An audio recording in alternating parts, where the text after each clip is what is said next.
Udumo kuNkulunkulu kweliphezulu nokuthula emhlabeni kubantu abathokozelwa nguye. UJesu Kristu inkosi. Siyambonga siyamdumisa uNkulunkulu kakhulu ngokusithanda kwakhe nokuthi asihlanganise ngalendlela namhlanje. Akekho ofana naye futhi akekho njengaye. Namhlanje ke sizokhuluma ngesihloko esithe ukuhluka. Sithe ukuhluka kancane isihloko esokhuluma ngaso namhlanje. Kungenzeka uma nisithathe kahle uzenzele isibusiso nomvuzo wokungena ekhaya ezulwini. Kodwa uma usithathe ngesinxele, sizokulimaza lesi sihloko. Sizokulimaza. Kodwa uma usithathe ngomoya, wasithatha kahle waba positive, sizokwenzela umvuzo ekhaya ezulwini. Hayike ngingakangeni esihlokweni.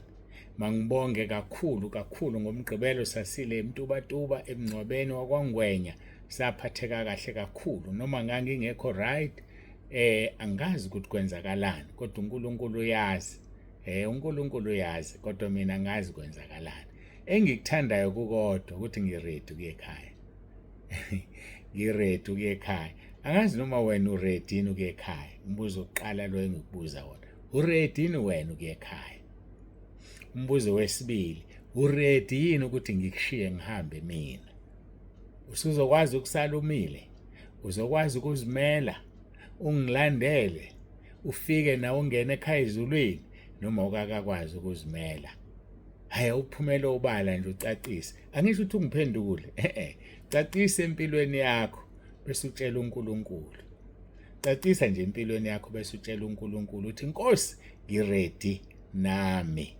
noma Nkosi angikho ready siyacela nje ukuthi kumbambezela kancane lo baba athi ukuhlala nathi asikho ready asazi ukuthi yokunika niyokugranda yini isicelo sakho kodwa ngikutshela kona impilo yami ngiyayizwa igonqo njengamanje ngiyayizwa wezwa ke ngisho emncwabeni ngisho Sunday ukuthi emncwabeni isimo sasinzima kakhulu na Sunday sabanzima suthi kuyashintsha nje nayizolo kuke kwathi ukuba kubi kwashona sekungcono okwanamhlanje ke ngingcono impela nje kodwa kuyashintsha ebungconweni bami ke banamhlanje izwi lami angilizwa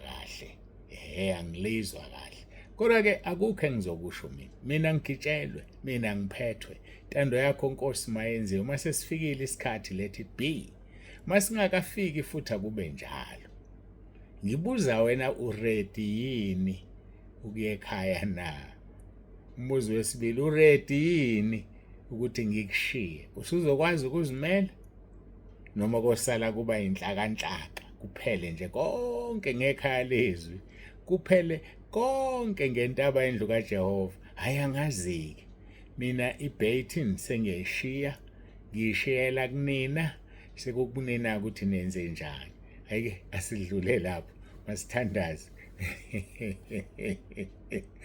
masithandaze sicela uNkulunkulu abe nathi kule nkonzo ihlukile njengoba ngisho nje kodwa ke ake bengikade ngikhuluma ngomntuba ngaphatheka kahle nangesonto siyabonga ngayibona izithombe ngiyibonile ke zase Greytown uma ngingaphazami angisazi noma neza kuphi kodwa ngisazoke ngicheck ukuthi iziphi izithombe enginazo nazo ngizifake ku-YouTube ngoba sebengithumelele ngizifaka ke ku-YouTube angazi noma bekurekhodwa ngequality noma bekwenzakalani angazi ngoba iyadingeka iquality phela ukuze okwenziwayo uSunday School kube kuhle kube isibuko sebandla sengathi uma nirekhode ningasebenzisa laba banamafoni anezithombe eziclear nikosiza kakhulu lokho nje ngami nje ngisebenzisa amafoni anzima ngendlela emangalisayo nami ngiyawesaba nje kodwa ngoba ngisengithandazile ngacela enkosini yangivumela ngoba ngiwubuso bebandla ngihamba nje nawe uyoyicheck ukuthi imalini esitolo iS25 Ultra Samsung iyona ke sisebenza ngayo la ku-YouTube ku-WhatsApp sisebenza ngaleyo phone and iS25 ke ino 1 terabyte ingqondo yayo noma kuthiwa yini lokho ama gigs akuyona i-storage sananti igama lakhona i-storage sakhona i-1 terabyte kwaphela ngenzela ukuthi izinto zenze ingalahleki. Ayike angibonge ngithi asigoqe sikhuleke sisondele eNkulunkulu ke kungenele enkonzo esekuthiwe ayifani nezinye. Angazi nami ukuthi injani mayingafani nezinye, uzoyizwela nawe. uJesu Kristu inkosi.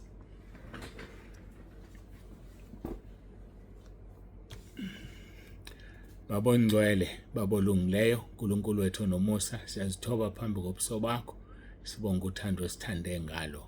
Ngiyaguqa Nkosi, ngiyathandaza, ngikhulekela bonke abantwana bakho ekhaya lezwi, khulekela bonke abantwana bakho entabeni yendlu kaJehova kuyabonelelwa, bakhulise Nkosi, ubaqinise ekukwazini.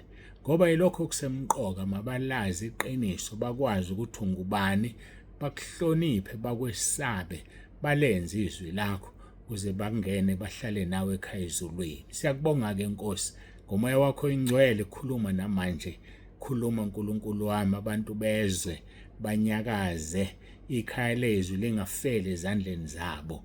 Siyazi abanye bayabakhipha abantu emabhrentshini ngezenzo zabo nangey'nkulumo zabo, bayabakhipha. Angazi bofike bathini kuwe, ngoba igazi lalabo bantu liyobuzwa kubona. Siyakubonga-ke Nkulunkulu wethu, sikunika udumo, uJesu Kristu inkosi. Amen.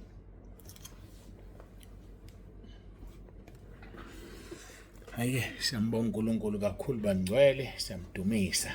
Akekho njengaye, akekho ofana naye. UNkulunkulu ezulwini noNkulunkulu emhlabeni. Asiye-ke ezwini lenkosi, ngizofunda namavesi amaningi bese ngihlala phezu kwendaba. Luke chapter 9 verse 23 kuya ku27. Luke chapter 9 verse 23 sitine ku27. Kufundeka kanje, wayesethi kubo bonke, uma umuntu ethanda ukuze emva kwami, makazidele, athabathe isiphambano sakhe imihla ngemihla, angilandele. Ngokuba yilo naloyo othanda ukusindisa ukuphila kwakhe uyakulahlekelwa yikho, kepha olahlekelwa ngokuphila kwakhe ngenxa yami uyakukusindisa. Ngokuba kuyakumsizana umuntu uma ezuzile izwe lonke, yena uqobo alahleke nokuba alimale na. Ngokuba yilo naloyo nezinhloni ngami nangamazwi ami, ngaye lo indodana yomuntu iyakuba nezinhloni lapho iza ngenkazumulo yayo nekayise nezingelosi ezingcwele. Kepha nginitshela isiminya ukuthi bakhona abanye kwabemi lapha abangayikuzwa ngempela ukufa baze babone umbuso kaNkulunkulu. Yankulu indaba, yankulu indaba. Kukhona abanye kwabemi lapha abangayikuzwa ngempela ukufa baze babone umbuso kaNkulunkulu. Linothile-ke, anothile lamavesi. Angazi noma sikhuluma isikhathi eside insuku eziningi ngawo, sibuyele ngale entshumayeleni yasentabeni noma into yanamhlanje angazi. Sizokhuluma ngama-group. Sikhuluma ngama-group.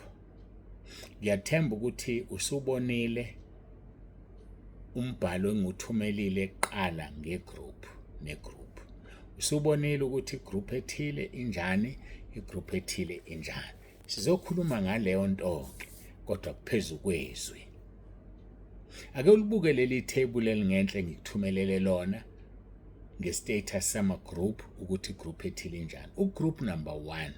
Okay, ngiqale la. Onke ama-group kufanele abe no-10 abantu, 10,010.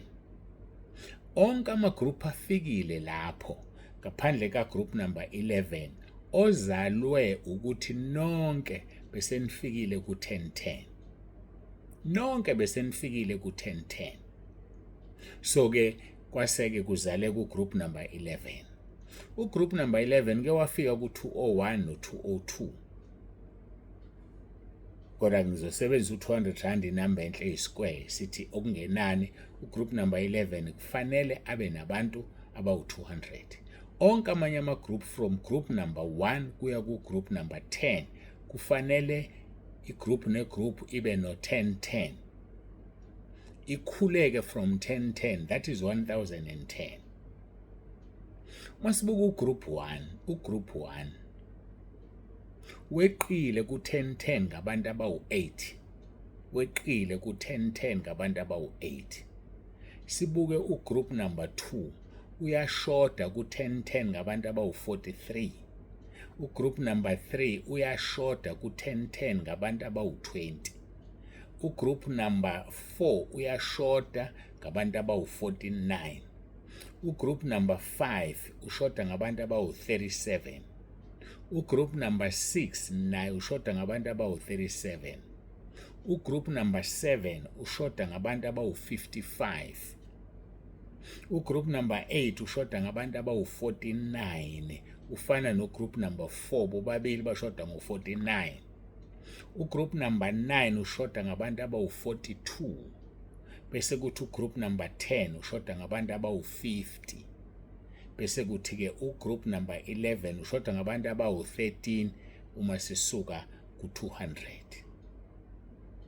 Igroup esilahlekelwa abantu abaningi ukudlula onke ugroup number 7 usulahlekelwa u55 wonke. Ulandela ugroup number 10 ngo50. Ulandela ugroup number 8 and 4 ngo49. Angisezoqhubeka ke nokunye seniyayi understand ithebula lami. Kufike la ke sishaya umthetho mhlawumbe beku last month sathi umuntu omlethayo uzongena egroupini yakho.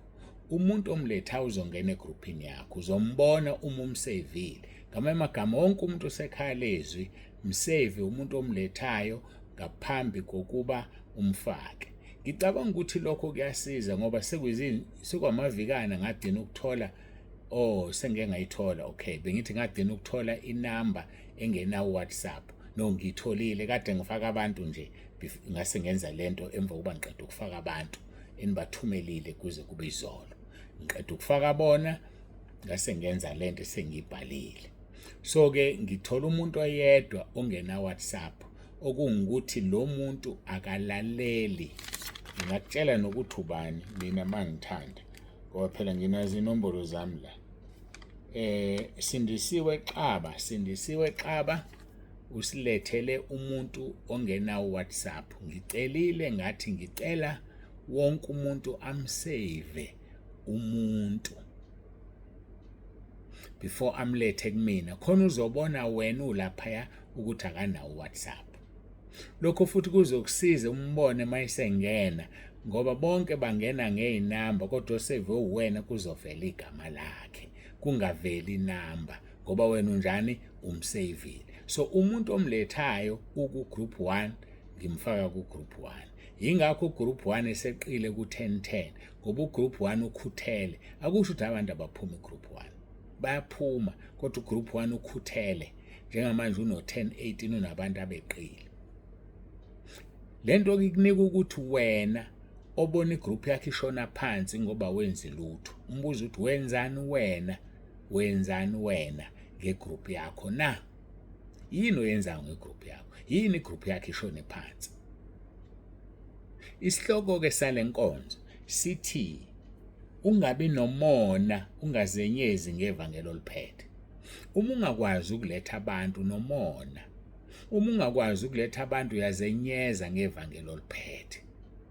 Ukuzenyeza lokho uyasaba ukutshela abantu ngekhaya lezwi. Uyasaba ukutshela abantu ngentaba yendlu kaJehova kuyabonelelwa. Unomona, uyazenyeza. Ucabanga ukuthi uzongena wedwa ezulwini.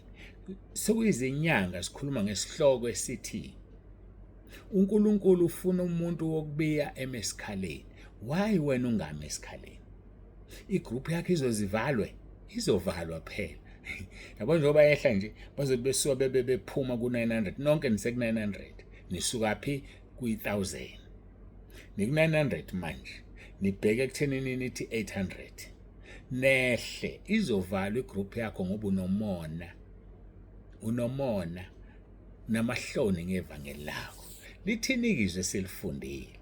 Uma umuntu ethanda ukuze emva kwami makazidele, deny yourself, zidele khuluma kubantu ngevangeli oliphethe musukuba namahloni ngene etekisini ukhulume ngevangeli oliphethe awumazi udinga usizo lwakho kuleli tekisi awumazi olimele odinga ukubhandishwa kuleli tekisi awumazi osenkingeni odinga usizo lwakho odinga umkhuleko wakho odinga uRoma 10:9 kuleli tekisi umbone ethule kanti inhliziyo iyopha engane nawe bakusizile bakufaka la yini ungasabafaka abanye yekumona unomona unamahloni ngaleli ivangeli asengaza valwa ama group behla abantu yazi ukuthi labantu abehlela baningi manje nginamahloni ukuthi ngithi abantu bawu 10,000 ungasho kanjani abantu bawu 10,000 kwehle kanje ungasho kanjani u 10,000 kodwa ukhona wena wenzani yini ungame esikhaleni ngiyabuza yini ungame esikhaleni behlila abantu begroup yakho ugcine nini ukubona umuntu engena egroupini yakho awungiphendula ugcine nini khona bangenayo awuthi abangeni kule yakhe igroup ngoba ningamavila and ivila lingene ezulwini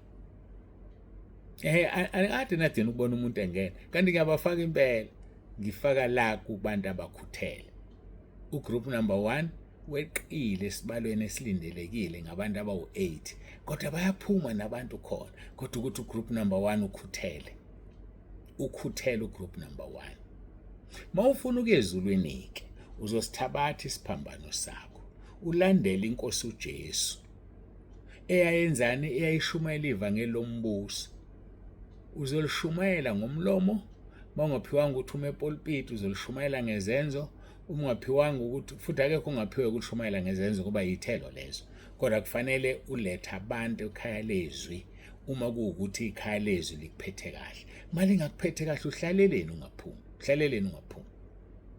awuphumi ngoba kukhona ukutholayo ekhaya lezwi ngingizwe nalabo abantu abafaka ama-emoji ngamaphutha ekhala umuntu athi angikwazi ukuphila ngaphandle kwekhaya lezwi pho baphila kanjani abangani bakho baphila kanjani ihlobo zakho ngaphandle kwekhaya lezwi uma wena ungakwazi ukuphila ngaphandle kwekhaya lezwi yini ungabangenisi ziphila kanjani izingane zakho ngaphandle kwekhaya lezwi uyazi ukuthi igazi lezingane zakho lizobuzwa kuwe igazi lezingane zakho lizobuzwa kuwe kanti wena ngabe uwenza umsebenzi wakho belula thatha ingane uzifake ekhaya lezwi uNkulunkulu azifundisele zona ngama-VN aqhamukayo thatha umkhwena wakho umfake ekhaya lezwi thatha inkosikazi yakho uyifake ekhaya lezwi thatha ihlobo zakho thatha abangani bakho thatha ama-colleagues emsebenzini thatha omakhelwane bafake ekhaya lezwi ungakanani umqhele wakho mawucabanga uNkulunkulu ufuna abantu abazoma esikhaleni kodwa umile esikhaleni wena sesikhulume inyanga ezingango kuma esikhaleni kodwa wena umile esikhaleni uhlula into encane ukuletha abantu ekhaya lezwi ilona loyo othanda ukusindisa ukuphila kwakhe uyakulahlekelwa yikho uyathanda ukusindisa ukuphila kwakho khuluma ngoJesu ungabi namahloni siza abantu ngoRoma 10:9 ungabi namahloni ukhona la ucingweni lwakho basiza abantu oyindaba wasizakala wedwa abanye bafakaza bathi abasazihambisa ingane zabo eclinic but uyathula umakhelwane uhambisa ingane eclinic ungasho ukuthi letha la lengane uvula ifoni uyishisa umkhuleka ingane uNkulunkulu ayiphilise yindaba unomona ngevangeli lakho awufuna abanye abantu bayizulwini uzongena kanjani kunomona uyazenyeza ngaleli ivangeli mangisekulapha ekuzenyezeni uthini uJesu verse 26 ngokuba yilona loyo nezinhloni ngami nangamazwi wami ngaye lo indodana yomuntu yakuba nezinhloni lapho iza ngenkazumulo yayo nekayise nezingilosi ezingcwele unamahloni ngoJesu unamahloni ukukhuluma ngekhaya lezwi mina uyangizwe mina noma ikuphi la ngihamba khona before ngishumayele ngikhuluma ngekhaya lezwi ngikwenzela umsebenzi olula wena umema abantu bezenkonzweni ubabuzwane mase shumayela uqala ngekhaya lezwi uhlulwa yini mawuphuma lapho uthatha abantu bafaka ekhaya lezwi abefundisi bami wagcina nini ukufaka umuntu? Ngiyabuza. Yebo bakhona ababafakayo futhi ngenqamba amanga ngiyababona, bakhona ababafakayo kodwa khona abangenzi lutho nje, basonga izandla nje. Ngiyashumayela mina ekhaya lezwi, ngiletha abantu ebranchini yakho, wena abantu awubafake ekhaya lezwi.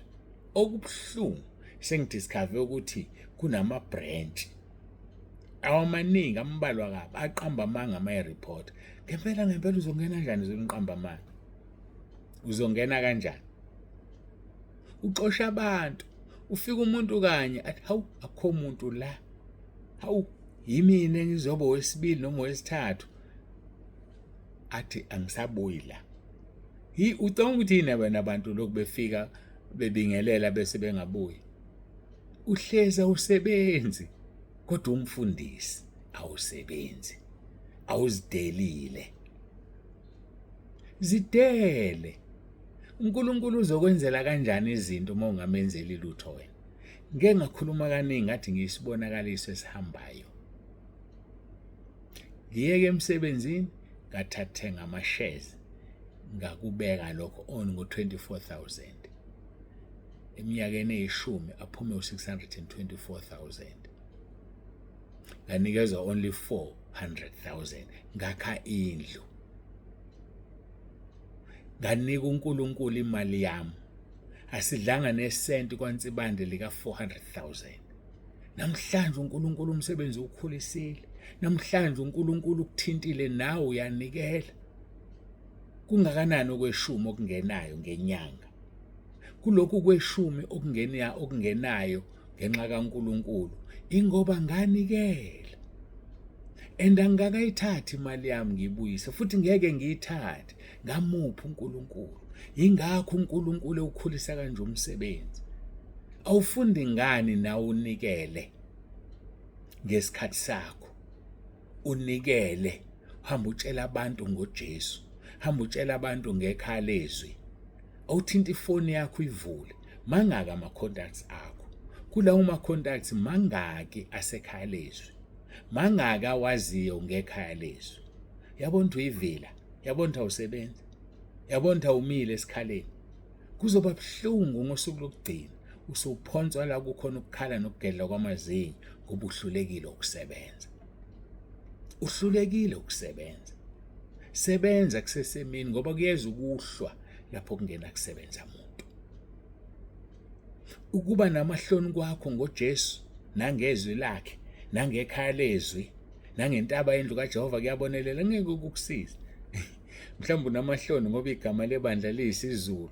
Mase nihlangene kukhunyiswa isingisi theleleli what in English. Kanti nawo nalo igama lebandla ngesingisi ngoba lisezwini. Lize libe khona nangesiJalimani nangesigreek nanoma ngaluphi ulimi lapho lunyishwe khona eBhayibheli. Ngempela yini ube namahloni? Uzenyezelani ngevangeli oliphethe?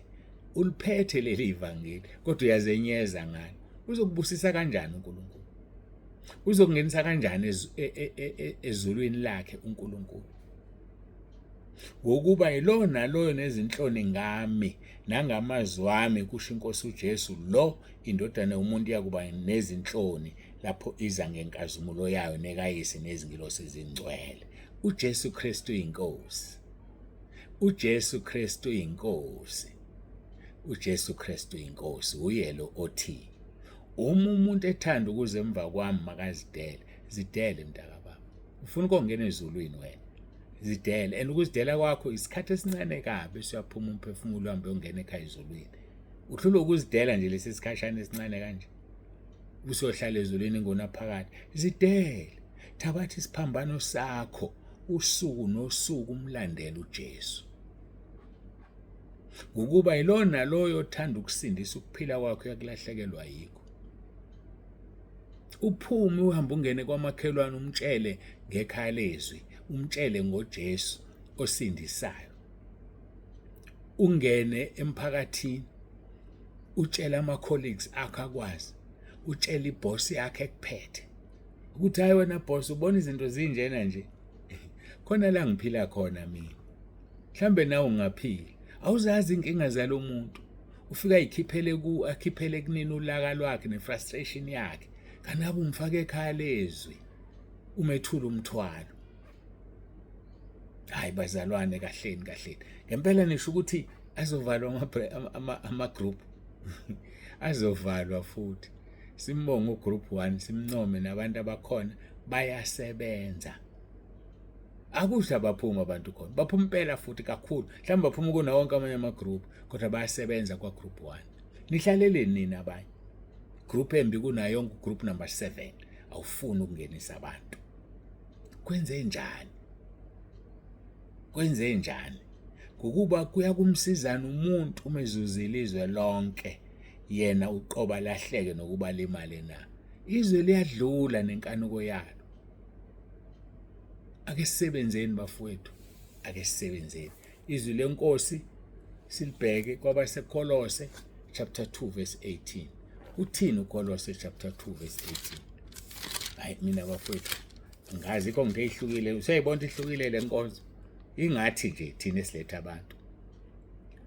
U2 verse 18, makungabikho umuntu onamuka umvuzo wenu, othanda ukuzenza othobile, ekhonza izingelosi, ephike ngemibono yakhe, ezikhukhumeza ngeze ngengqondo yakhe yenyama. Akungabikho umuntu onamuka umvuzo wenu. Letha abantu ekhaya lezwi. Uma ungabalethi, uSathane uyakwamuka umvuzo wakho.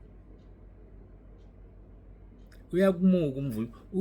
Ulibele izinto engenamsebenzi. Ulibele ukuprofetha abantu. Ulibele ukubhidliza ibranch. Siyazama siyayakha ngapha nenkosi uJesu, wena uyayibhidliza. Unolimo olubi. Make wasukuma ukuthi uyafakaza uyona uyabhidliza. Uzowuthola umvuzo wakho wokubhidliza. Sibhizi siyasebenza nenkosi uJesu engigibele. Silanda abantu, siletha abantu, wena abantu uyabashaya. Uzowuthola umvuzo wakho, phenduka.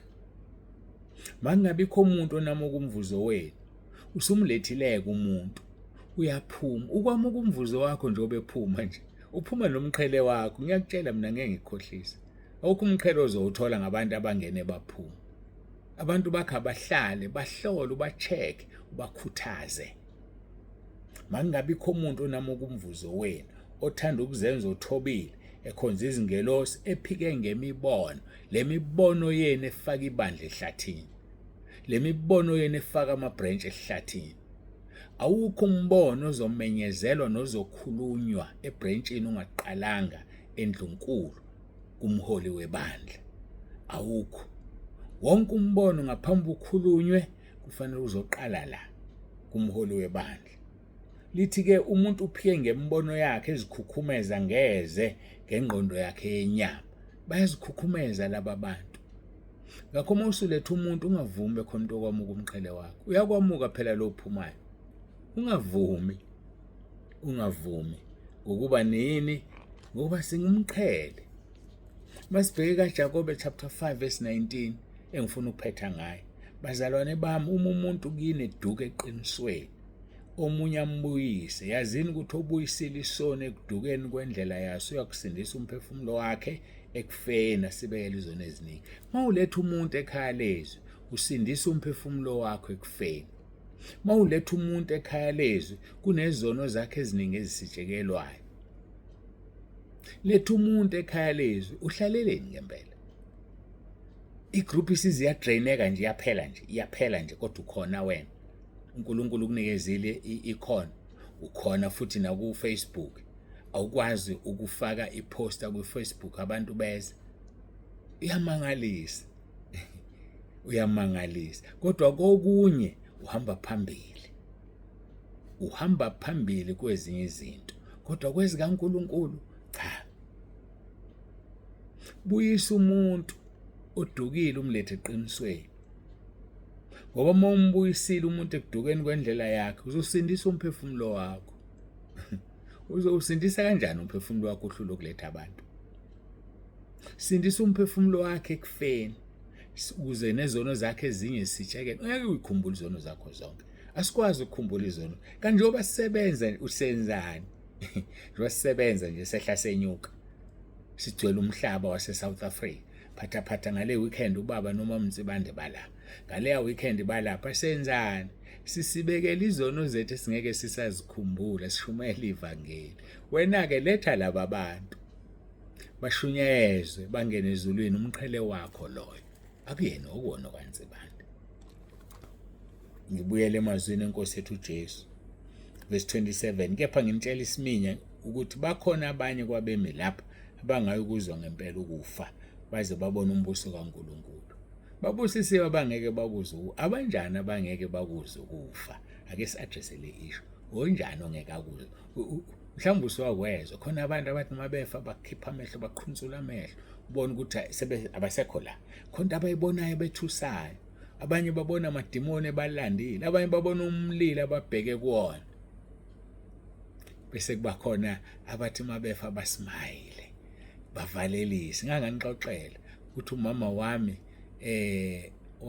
wafike elungiselela ukuhamba esibhedlele nomkhuhlanyana uphuma ebathroom bathi wayesekhala wathi yazi kuyashisa uvula ifan emva kokuvula ifan wayeseshayeka phansi wabika lo wayekhona endlini bamthatha umama bamlalisa embedeni kwaqoqana bonke abaleyo ndawo engafuna ukuyisha igama bayazazi bona baqoqana bethe sebeqoqene besahlezi besamangela umama esehambile wavuka umama wahlala ngezinqa mina ngisho zala mina wahlala ngezinqa wababuka wayesephakamisa isandla wathi bye kubona bonke wayeselala akavalwanga amehlo wazivala yena ngani na akakuzwanga ukufa banjalo ke abangakuzwa ukufa alala umuntu ekuseni ubani uyavuka bafithi uyabanda qha akakuzwanga ukufa uthi uJesu verse 27 kepha nginitshela ngesiminya ukuthi bakhona abanye kwabemi lapha abangayikuzwa ngempela ukufa baze babone umbuso kaNkuluNkulu. Ukugula ukuze ukufa uphendulwe ufunzwe utatanyiswe uzingcolise ugeze ukline uyakuzwa ukufa lapho kodwa uthi uJesu khona abangeke bakuzwa ukufa baze bangene embusweni wezulu. Sebenza kusesemini letha abantu isihloko senkonzo yanamhlanje ungabi nomona ungazenyezi ngevangeli oliphethe banikeze nabanye leli vangeli bafake nabanye kuleli vangeli ungabi nomona ungazenyezi ukuze nawe ube nomusa kuNkulunkulu ungakuzwa ukufa uzongena embusweni wezulu. Asiguqe sikhuleke sibonge uNkulunkulu.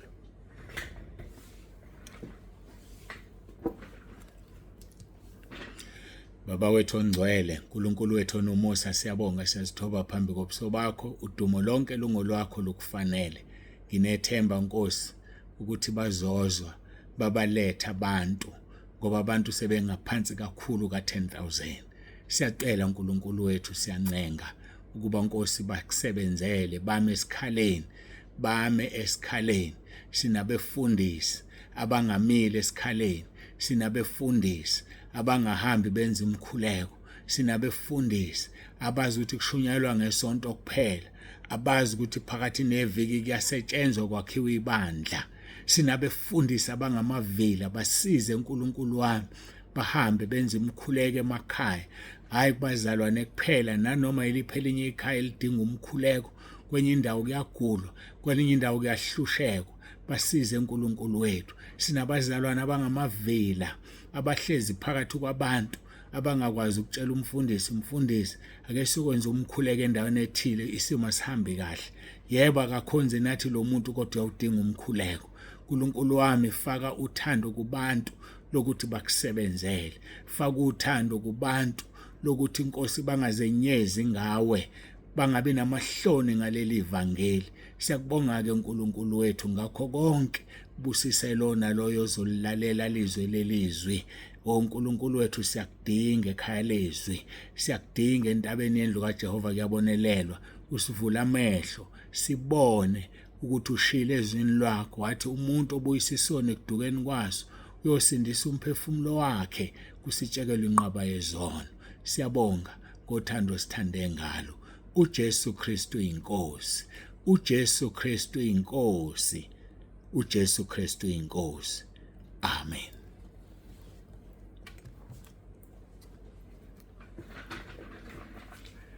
Siyambonga kakhulu kuNkulunkulu bangcwele, siyamdumisa kukuwena ke ukuthi yini ufuna ukuyenza. uNkulunkulu usekhulumile ngekhaya lezwi. uNkulunkulu akubusise, uNkulunkulu abe nawe. Baba uNtsibande uyavalelisa uthi uJesu Kristu inkosi.